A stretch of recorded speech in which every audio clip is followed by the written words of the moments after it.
What's going on, everybody? Cigar Show Tim here with another edition of Tobacco Talk, where I review a cigar and then I give you my thoughts on it in 4 key areas: flavor, draw, construction, and burn.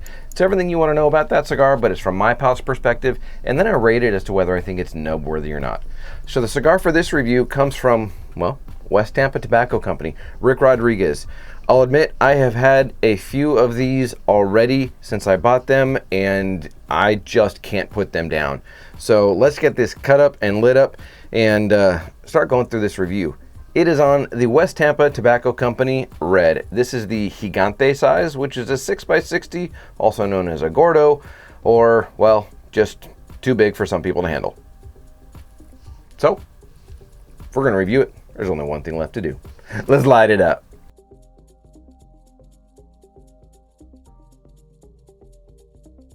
Okay, as you can see, I went with a straight cut here.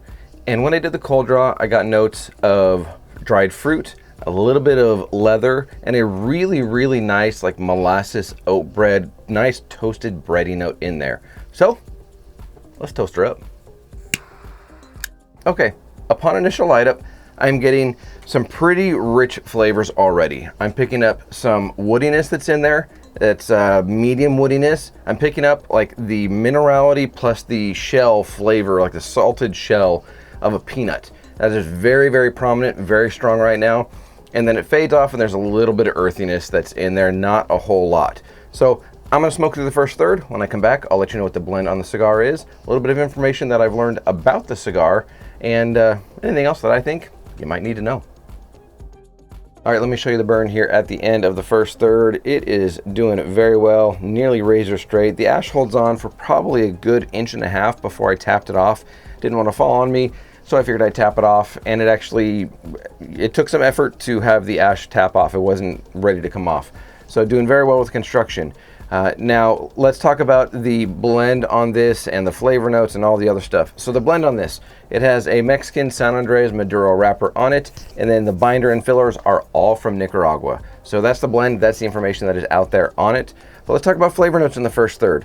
So that like warm molasses oat bread, that fresh baked bread is absolutely there in the first third, but it's just slightly edged out by that salted peanut shell flavor note in there. It is literally like I am sitting at a baseball game and I'm eating peanuts and, you know, the salted ones, and it's just absolutely savory and delicious. That minerality, the flavor of the peanut shell, which is a light woodiness that's in there. Very, very good here in the first third.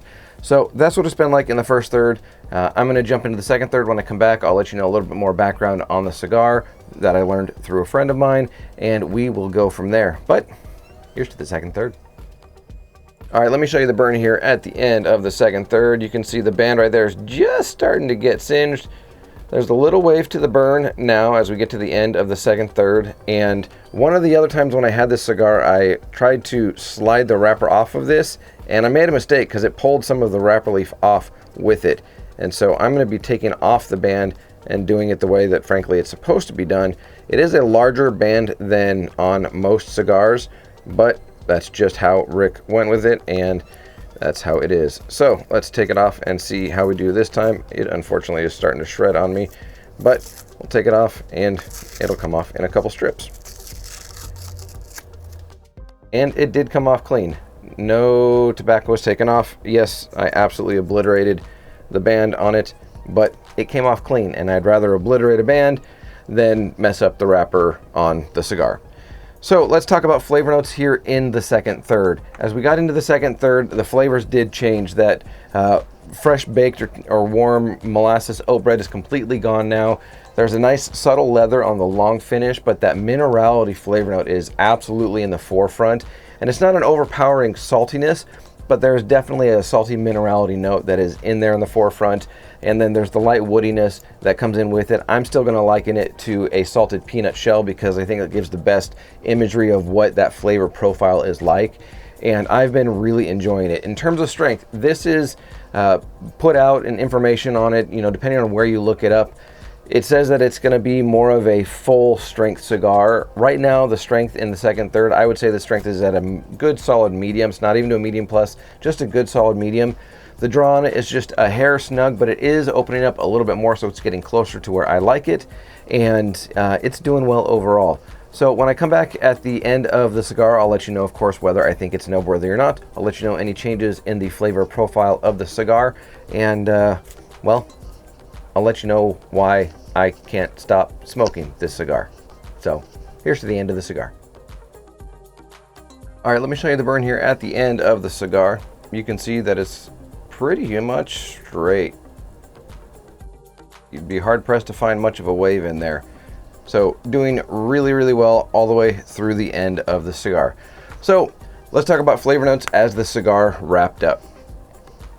It got richer and it transitioned a little bit. So instead of that salted peanut shell, it's much more of a toasted nuttiness now that's in there. There's a white pepper that's still coating my palate. There's a little more spice when you retrohale, but it's nothing strong whatsoever. And there's a little subtle earthiness with some leather on the long finish. Very, very savory, but much richer, darker flavor notes in this final third as the cigar is wrapping up. The draw on the cigar has gotten to where I absolutely like my draws to be, so it is doing very well and has done well as the cigar has wrapped up. The smoke output has been plentiful the entire time, and I've really enjoyed this cigar. So I was watching an Instagram live with one of my fellow content creators, I guess you call him, Dreamer Cigars. You may be familiar with him. Adam, great guy, great content. You probably already follow him. If not, follow him. You absolutely should. Does a lot of shorts, does a lot of reels, different things like that, and he is doing very, very well with his channel. But I was watching a live with him and one of his buddies, I believe it's Whiskey Noob on Instagram, and they were talking about this specific cigar, going through different ones, you know, figuring out palettes, all those different things. And one of the things that Adam mentioned is that he had talked with Rick Rodriguez about this cigar and the blend because of Rick and his involvement with CAO and all the blends there, whether it was the Brasilia or a number of different ones. And it turns out that this blend and the flavor profile of this cigar is really Rick's wheelhouse in terms of his palate. This is the one that he has wanted to blend and wanted to put out, but he wanted to make sure it was done right. And so it was really cool to hear sort of the background on it, and if you like certain CAO cigars that Rick had his hands on and was involved in, you are absolutely going to like the West Tampa Red. Now, I haven't tried any of the other Vitolas. I've just had the 660 Gigante, but I've really enjoyed it. Overall, is it nub-worthy? I think it's pretty obvious to see that this is absolutely a nub-worthy cigar for me. So the reason I can't keep my hands on it, the flavor profile that this provides and the transitions just hits my palate so well. If you have a palate that's similar to mine, if you've been watching me for any amount of time, you know sort of where my palate lives. And I love Habano cigars a lot. This is a Maduro wrapper and the Nicaraguan tobacco inside. The spice finally ramped up, but I love Nicaraguan tobacco. I love the spice that's in there. I love the nuttiness that's in there. Sometimes you get a little bit of like a caramel note that's in there as well. But the flavor profile of this cigar is absolutely hitting my palate so well. But I want to know, have you checked out the West Tampa Red? If you have, leave some comments down below. I'd love to know your take on it. Was it similar to mine? Did you get a different experience depending on which Vitola you had? And do you overall enjoy the cigar as much as I have enjoyed it multiple times now from picking these up? I got them from BL Luxuries. And so if you have had this cigar, leave some comments for me down below. I'd love for you to give me your input and let me know. Maybe you're smoking this along with me. I get a lot of comments of people saying, Tim, I'm smoking it right now with you. I love it. Your palate is like mine, and thank you for recommending the cigar. Absolutely go and check out this West Tampa Tobacco Company Red. I personally would go straight to a 5-pack. I mean, honestly, this is a box-worthy cigar, in my opinion. So if this sounds like something that is up your alley, please go and check it out. But above all else, enjoy your cigar journey, everybody. I'm Cigar Show Tim. As always, I'll see you.